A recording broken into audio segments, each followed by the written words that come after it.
Big boss finale ಹಂತಕ್ಕೆ ತಲುಪಿಬಿಟ್ಟಿದೆ. ಇನ್ನೇನು 4 ದಿನ ಬಾಕಿ ಇದೆ ಬಿಗ್ ಬಾಸ್ 12 ಫಿನಾಲೆ ನಡೀಲಿಕ್ಕೆ. ಅದರಲ್ಲಿ 6 ಜನ ಇವತ್ತು ಫಿನಾಲೆಯಲ್ಲಿದ್ದಾರೆ, ಟಾಪ್ 6ನಲ್ಲಿದ್ದಾರೆ. ಅದರಲ್ಲಿ ರಕ್ಷಿತಾ ಶೆಟ್ಟಿ, ಗಿಲ್ಲಿ, ಅಶ್ವಿನಿ ಗೌಡ, ಕಾವ್ಯ, ರಘು ಹಾಗೂ ಇವರೇನು ಧನುಷ್ ಗೌಡ ಸಮೇತ 6 ಜನ ಇವತ್ತು ಬಿಗ್ ಬಾಸ್ನ ಫಿನಾಲೆಯಲ್ಲಿದ್ದಾರೆ. ಅದರಲ್ಲಿ ಯಾರು ಗೆಲ್ಲಬಹುದು ಅನ್ನುವಂಥ ಒಂದು ಚರ್ಚೆ ಕುರಿತು ನಾನು ಇವತ್ತು ನಿಮ್ಮ ಮುಂದೆ ಬಂದು ಕೂತಿದ್ದೀನಿ ವೀಕ್ಷಕರೇ. ನಿನ್ನೇನು ಒಂದು ಇನ್ಸಿಡೆಂಟ್ ನಡೀತು. ಈ ಕರ್ನಾಟಕ ರಕ್ಷಣಾ ವೇದಿಕೆಯ ರಾಜ್ಯಾಧ್ಯಕ್ಷರಾದಂತಹ ಶ್ರೀ ನಾರಾಯಣ್ ಗೌಡರವರು ಏನು ಕಿಚ್ಚ ಸುದೀಪ್ ಅವರಿಗೆ ಅವ್ರ ಮನೆಯಲ್ಲಿ ಹೋಗಿ ಭೇಟಿಯಾದರು. ಏನೋ ತನ್ನ ಮಗನ ಮದುವೆ ಆಮಂತ್ರಣ ಪತ್ರಿಕೆ ಕೊಡುವ ನೆಪದಲ್ಲಿ, ಆ್ಯಕ್ಚುಲಿ ನೇರವಾಗಿ ಯಾರು ಅಷ್ಟು ಈಸಿಯಾಗಿ ಹೋಗೋದಕ್ಕೆ ಟೈಮ್ ಇರಲ್ಲ ಬೆಂಗಳೂರು ಸಿಟಿಯಲ್ಲಿ. ಅಂಥದ್ರಲ್ಲಿ ನಾರಾಯಣ್ ಗೌಡರವರು ಈ ಕಿಚ್ಚ ಸುದೀಪ್ ಅವ್ರನ್ನ ಭೇಟಿಯಾಗಿ ತಮ್ಮ ಮಗನ ಮದುವೆಯ ಆಮಂತ್ರಣ ಪತ್ರಿಕೆಯನ್ನು ಕೊಟ್ಟು ಮದುವೆಗೆ ಆಹ್ವಾನ ನೀಡಿದ್ದಾರೆ ಅನ್ನುವಂಥ ಮಾತು ಮೇಲ್ನೋಟಕ್ಕೆ ಇದ್ದರೂ ಕೂಡ ಒಳನೋಟನೇ ಬೇರೆ, ಹೊರನೋಟನೇ ಬೇರೆ ವೀಕ್ಷಕರೇ. ಅದ್ರ ಕುರಿತು ಇವತ್ತು ಚರ್ಚೆ ಮಾಡೋಣ ಅಂತೇಳಿ ನಾನು ನಿಮ್ಮ ಹತ್ರ ಇವತ್ತು ವಿಡಿಯೋ ಮಾಡಿ ಅದರ ಕುರಿತು ಮಾತಾಡ್ತಾ ಇದ್ದೀನಿ ವೀಕ್ಷಕರೇ. ಹಾಗೆ ನೋಡ್ತಾ ಹೋದರೆ ಅಶ್ವಿನಿ ಗೌಡರವರು ಯಾವಾಗಲೂ ನಾಮಿನೇಷನ್ ಅಂತ ಬಂದಾಗ, ಲೈವ್ ವೋಟಿಂಗ್ ಅಂತ ಬಂದಾಗ ಕರ್ನಾಟಕದ ಜನತೆ ಆಯಮ್ಮಗೆ ಲಾಸ್ಟ್ ಇಲ್ದ ಬಾಟಮಿಂದ 1-2 ಸ್ಥಾನ ಕೊಡ್ತಾಯಿದ್ರು, ಬಾಟಮಿಂದ ಟಾಪ್ನಿಂದ ಅಲ್ಲ. ಅಂಥವರು ಪ್ರತಿ ವಾರ ಸೇಫ್ ಆಗ್ತಾಯಿದ್ರು. ಟಾಸ್ಕ್ ಅಂತ ಬಂದಾಗ ಏನೂ ಇಲ್ಲ, ಟಾಸ್ಕೇ ಆಡಲಿಲ್ಲ.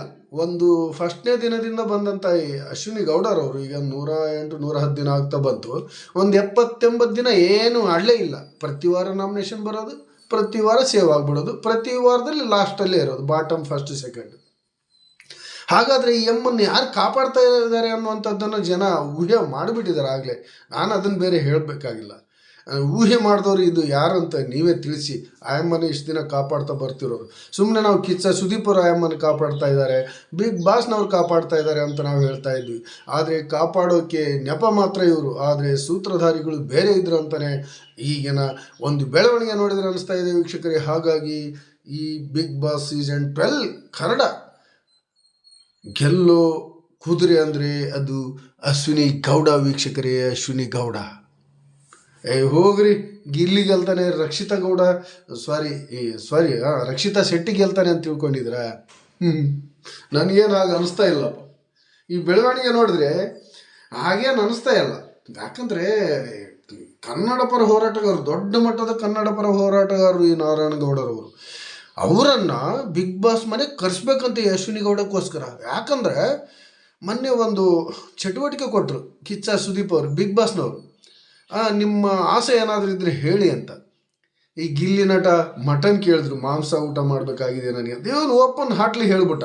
ಯಾಕಂದರೆ ಯಾವುದೋ ಇಮ್ಯಾಜಿನ್ ಮಾಡಿನೋ ಯಾವುದೋ ಮೈಂಡ್ಸೆಟ್ ಬಳಸಿ ಮಾತಾಡಲಿಲ್ಲ. ಓಪನ್ ಹಾರ್ಟ್ ಮುಖಾಂತರ ಹೇಳಿದ್ದಂಥದ್ದು ನಾನು ಊಟ ಮಾಡಬೇಕು ಮಟನ್ ಅಂತ. ಯಾಕಂದರೆ ಊಟಕ್ಕಾಗಿ ಅಲ್ಲಿ ಟಾಸ್ಕ್ಗಳು ಇರ್ತಾಯಿದ್ವು, ಲಕ್ಸುರಿ ಟಾಸ್ಕ್ ಅಂತೇಳಿ. ಅದರಲ್ಲಿ ಗೆದ್ದರೆ ಮಾತ್ರ ಹಲವಾರು ಪದಾರ್ಥಗಳು ಸಿಗ್ತಾಯಿದ್ವು ಅವ್ರಿಗೆ ಊಟಕ್ಕೆ, ಅಡುಗೆಗೆ. ಅಂಥದ್ರಲ್ಲಿ ಗಿಲ್ಲಿ ಮಟನ್ ಕೇಳಿದ್ದೇನು ತಪ್ಪಿಲ್ಲ. ಆದರೆ ಈ ನಮ್ಮ ಕುಟ್ಟಿ, ಕರಾವಳಿ ಕುಟ್ಟಿ ಏನು ಇದಾರಲ್ಲ, ನಮ್ಮ ರಕ್ಷಿತಾ ಶೆಟ್ಟಿ, ಅವರು ಬೇರೆ ಕೇಳಿದ್ದು ಭಾಳ ಡಿಫ್ರೆಂಟ್ ಇತ್ತು. ಆಯಮ್ಮ ಕೇಳ್ತಾಳೆ, ಇಲ್ಲ ನಮ್ಮ ತುಳುನಾಡಿನ ಭಾಷೆ, ತುಳುನಾಡಿನ ಏನು ಒಂದು ಕಲೆ ನಮ್ಮ ಬಿಗ್ ಬಾಸ್ ಮನೆಯಲ್ಲಿ ಪ್ರದರ್ಶನಗೊಳ್ಬೇಕು, ಆ ಕಲಾವಿದರನ್ನು ನಮ್ಮ ಬಿಗ್ ಬಾಸ್ ಮನೆಗೆ ಕರೆಸ್ಬೇಕು ಅನ್ನುವಂಥ ಒಂದು ಆಸೆಯನ್ನು ಇಟ್ಟರು. ನೋಡಿ ಇಲ್ಲಿ ಯಾರು ಗೆದ್ರಂತೇಳಿ ಇಲ್ಲಿ ನಾವು ತಿಳ್ಕೊಬೇಕಾಗಿದೆ. ಆದರೆ ಇವರಿಬ್ಬರು ಗೆಲ್ಲಲ್ಲ ರೀ. ಇವರಿಬ್ಬರು ಟಾಪ್ 1-2 ಇದ್ದಾರೆ ಯಾವಾಗಲೂ. ನಾಮಿನೇಷನ್ ಅಂತ ಬಂದಾಗ, ಲೈವ್ ವೋಟಿಂಗ್ ಅಂತ ಬಂದಾಗ ಜನ ಇವರಿಗೆ ಬೆಂಬಲ ಕೊಟ್ಟಿದ್ದಾರೆ. ಬಿಟ್ಟರೆ ಕಾವ್ಯ 3ನೇ ಸ್ಥಾನದಲ್ಲಿ ಇರ್ತಾ ಇದ್ದಾರೆ. ಈ 3 ಜನ, ಗಿಲ್ಲಿ, ರಕ್ಷಿತಾ ಶೆಟ್ಟಿ, ಕಾವ್ಯ, ಈ 3 ಜನ ನಾಮಿನೇಷನ್ನಲ್ಲಿ ಬಂದ ವಾರದಲ್ಲಿ ಗಿಲ್ಲಿ ಫಸ್ಟ್ ಇರ್ತಾರೆ, ರಕ್ಷಿತಾ ಶೆಟ್ಟಿ ಸೆಕೆಂಡ್ ಇರ್ತಾರೆ, ಕಾವ್ಯ ಥರ್ಡ್ ಇರ್ತಾರೆ. ಆದರೆ ಇವ್ರು ಯಾರು ಗೆಲ್ಲಲ್ಲ ಕಣ್ರಿ. ಇಲ್ಲಿ ಕಾಣದ ಕೈವಾಡಗಳು ಕೆಲಸ ಮಾಡಿವೆ ಅಂತಲೇ ಹೇಳ್ಬೋದು. ಅದು ಯಾರು ಅಲ್ಲ, ಕರ್ವಿ ರಾಜ್ಯಾಧ್ಯಕ್ಷರಾದ ನಾರಾಯಣ ಗೌಡರು ಕೆಲಸ ಮಾಡಿದ್ದಾರೆ ಅಶ್ವಿನಿ ಗೌಡನ ಗೆಲ್ಸೋದಕ್ಕೆ ಅಂತ ಮಾತು ಕೇಳಿಬರ್ತಾ ಇದೆ. ಎಲ್ಲ ಒಂದು ಕಡೆ 25 ಲಕ್ಷ ಆಫರ್ ನೀಡಿದ್ದಾರೆ ಕಿಚ್ಚ ಸುದೀಪ್ ಅವರಿಗೆ ಅನ್ನುವಂಥ ಮಾತು ಕೂಡ ಸೋಷಿಯಲ್ ಮೀಡಿಯಾದಲ್ಲಿ ಹರಿದಾಡ್ತಾ ಇದೆ ವೀಕ್ಷಕರೇ. ಅದೆಲ್ಲ ನೋಡ್ತಾ ಹೋದರೆ ಇಲ್ಲಿ ಗೆಲ್ಲೋದು ಅಶ್ವಿನಿ ಗೌಡನೇ. ಆದರೆ ನಾನು ಅದನ್ನು ಟ್ವಿಸ್ಟ್ ಮಾಡಿ ಹೇಳ್ತಾ ಇದ್ದೀನಿ ನಿಮಗೆ, ಅಶ್ವಿನಿ ಗೌಡಿ ಗೆಲ್ಲಲ್ಲ ಕಣ್ರಿ. ಯಾಕಂದರೆ ಜನ ಆಮೇಲೆ ಓಟೆ ಹಾಕಲ್ಲ. ಈಗ 6 ಜನ ಇದ್ದಾರೆ, 6 ಜನರಲ್ಲಿ ಅವರು ಬಾಟಮ್ ಸೆಕೆಂಡ್ ಇರ್ತಾರೆ, 5ನೇ ಸ್ಥಾನಕ್ಕೆ ಹೋಗ್ತಾರೆ ಅವರು. ಏನಿಲ್ಲ, ಎಲಿಮಿನೇಷನ್ ಆಗಿ ಹೋಗ್ಬಿಡ್ತಾರೆ ಅವರು. ಶನಿವಾರನೇ ಎಲಿಮಿನೇಷನ್ ಆಗಿ ಹೋಗ್ಬಿಡ್ತಾರೆ. ಸಂಡೇ 3 ಜನ ಉಳಿತಾರೆ. ಸಂಡೇ 3 ಜನ ಯಾರಂದರೆ ರಕ್ಷಿತಾ ಶೆಟ್ಟಿ, ಈ ಗಿಲ್ಲಿ ಹಾಗೂ ಧನುಷ್ ಗೌಡ, ಈ 3 ಜನ ಉಳ್ಕೊಳ್ತಾರೆ. ಇದರಲ್ಲಿ ರಕ್ಷಿತಾ ಶೆಟ್ಟಿ ಫಸ್ಟು ಅಥವಾ ಗಿಲ್ಲಿ ಫಸ್ಟ್ ಬರ್ತಾರೆ. ರಕ್ಷಿತಾ ಶೆಟ್ಟಿ ರನ್ನರ್ ಅಪ್ ಅಥವಾ ಗಿಲ್ಲಿ ರನ್ನರ್ ಅಪ್, ಇವರಿಬ್ಬರೇ ಫಸ್ಟ್ ಸೆಕೆಂಡ್ ಬರೋದು. ಬಿಟ್ಟರೆ ಧನುಷ್ ಗೌಡ ಬರಲ್ಲ, ಅಶ್ವಿನಿ ಗೌಡ ಬರಲ್ಲ, ಇನ್ನೊಬ್ರು ಬರಲ್ಲ ಅನ್ನೋಂಥ ಮಾತನ್ನು ನಾನು ಖಂಡಿತವಾಗಿ ಹೇಳ್ತಾ ಇದ್ದೀನಿ. ಯಾಕಂದರೆ ಇವ್ರ ಆಟ ಆ ಥರ ಇದೆ. ರಕ್ಷಿತಾ ನೋಡಿ, ಪಾದರಸದಂಗೆ ಓಡಾಡ್ತಾ ಇರ್ತಾಳೆ, ಒಂದು ಕಡೆ ನಿಲ್ಲಲ್ಲ. ಅಮ್ಮ ಆ್ಯಕ್ಟಿವ್ ಇರ್ತಾಳೆ. ಗಿಲ್ಲಿಗೆ ಹೋಲಿಸಿದ್ರೆ ರಕ್ಷಿತಾ ಶೆಟ್ಟಿ ಬೆಟ್ರು. ಹೆಂಗೆ ಹೇಳ್ತೀರಾ ನೋಡಿ, ಯಾರು ಅತಿಥಿಗಳು ಬಂದರೆ ಓಡೋಗಿ ಸ್ವಾಗತ ಮಾಡ್ತಾಳೆ. ಯಾರಾದರೂ ಸ್ವಲ್ಪ ಅಪ್ಸೆಟ್ ಆದರೆ ಮನೆಯಲ್ಲಿರೋ ಸ್ಪರ್ಧಿಗಳು ಅವರಿಗೆ ಸಮಾಧಾನ ಹೇಳ್ತಾಳೆ. ಯಾರಾದರೂ ಜಗಳ ಮಾಡಿದರೆ ಬಿಡಿಸುವಂಥ ಪ್ರಯತ್ನ ಮಾಡ್ತಾಳೆ. ಟಾಸ್ಕ್ ಅಂತ ಬಂದಾಗ, ಇದು ಆ್ಯಕ್ಟಿವಿಟೀಸ್ ಅಂತ ಬಂದಾಗ ಆ್ಯಕ್ಟಿವ್ ಆಗಿರ್ತಾಳೆ. ಚಮಕ್ ಅಂತ ಉತ್ತರ ಕೊಡ್ತಾಳೆ. ಎಲ್ಲದರಲ್ಲೂ ಮುಂದಿದ್ದಾಳೆ. ಈ ವಾರದಲ್ಲಿ ಗಿಲ್ಲಿ ಸ್ವಲ್ಪ ಡಲ್ ಆಗಿದ್ದು, ಆ ಲೆಕ್ಕಕ್ಕೆ ಜನ ಹೇಳ್ತಾ ಇದ್ದಾರೆ ಗಿಲ್ಲಿ ಗೆಲ್ಲಲ್ಲ ಅಂತ. ಅದು ನಿಜ ಇರ್ಬೋದು, ಗಿಲ್ಲಿ 2ನೇ ಸ್ಥಾನಕ್ಕೆ ಹೋದರೂ ಹೋಗ್ಬೋದು.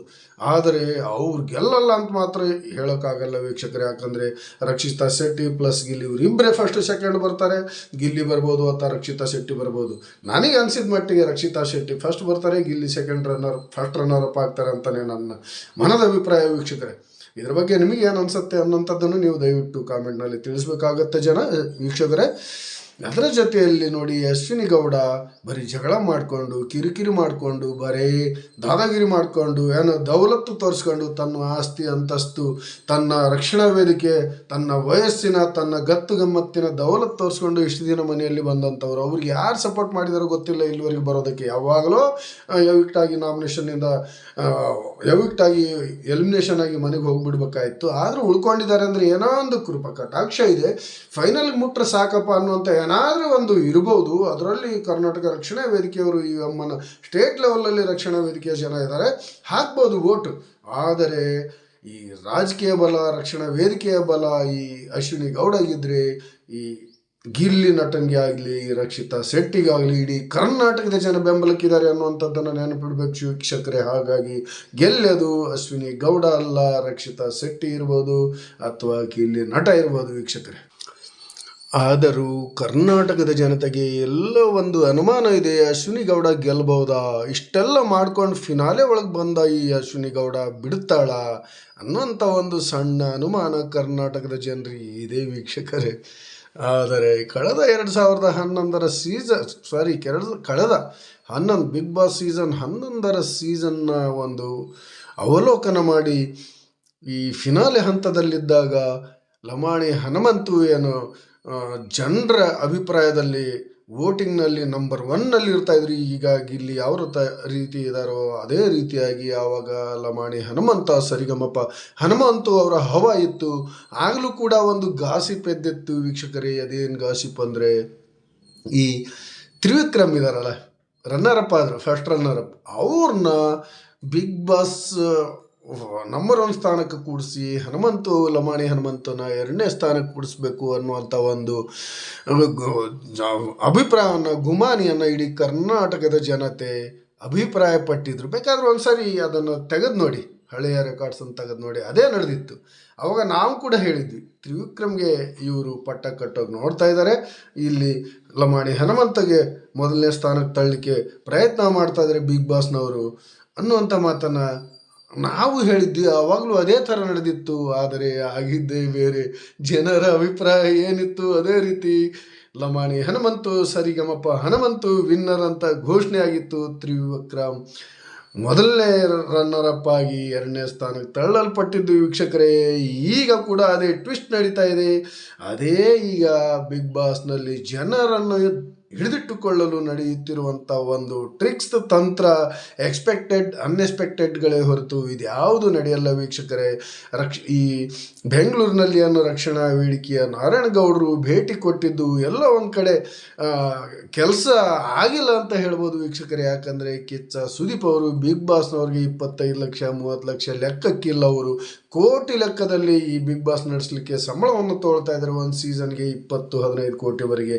ಇಂಥ 15-20 ಲಕ್ಷ ತಗೊಂಡು ಅವ್ರು ಏನು ಮಾಡಬೇಕಾಗಿದೆ ವೀಕ್ಷಕರೇ. ಹಾಗಾಗಿ ಇದ್ಯಾವುದು ಟ್ರಿಕ್ಸ್ ನಡೆಯಲ್ಲ. ಕರ್ನಾಟಕದ ಜನ ಯಾವುದೇ ಅನುಮಾನ ಬೇಡ, ಗೆಲ್ಲೋದು ಗಿಲ್ಲಿ, ಏನೋ ಮಹಿಳೆ ಗೆದ್ದಿಲ್ಲ ಇಷ್ಟು ವರ್ಷ, ಶ್ರುತಿ ಮೇಡಮ್ ಅವ್ರು ಬಿಟ್ಟರೆ ಈ ಸಾರಿ ಏನಾದರೂ ಅವಕಾಶ ಕೊಟ್ಟರು ಕೊಡ್ಬೋದು. ಮಹಿಳೆಯರಿಗೆ ಏನಾದರೂ ಮೀಸಲಿಟ್ಟರೆ ಆ ಲೆಕ್ಕದಲ್ಲಿ ರಕ್ಷಿತಾ ಗೌಡ ಗೆಲ್ತಾರೆ. ಬಿಟ್ಟರೆ ರಕ್ಷಿತಾ ಶೆಟ್ಟಿ, ಮಾತೆತ್ತಿರಿ ಗೌಡ ನಮ್ಮೇಲೂ ಪ್ರಭಾವ ಬೀರ್ಬಿಟ್ಟಿದ್ದಾರೆ.